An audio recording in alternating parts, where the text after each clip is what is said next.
আসসালামু আলাইকুম রহমতুল্লাহ।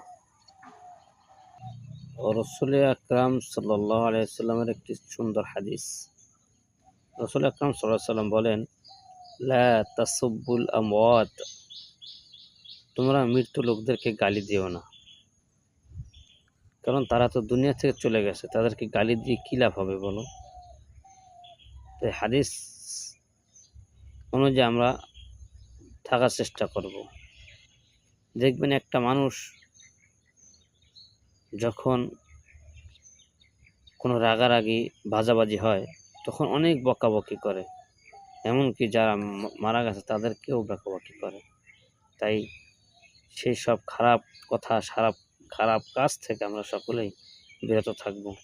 যারা মারা গেছে তাদের জন্য আমরা দোয়া করব, আল্লাহ যেন তাদের সকলকে জান্নাতুল উচ্চ মাকাম দান করুক। সকল বলুন আমিন।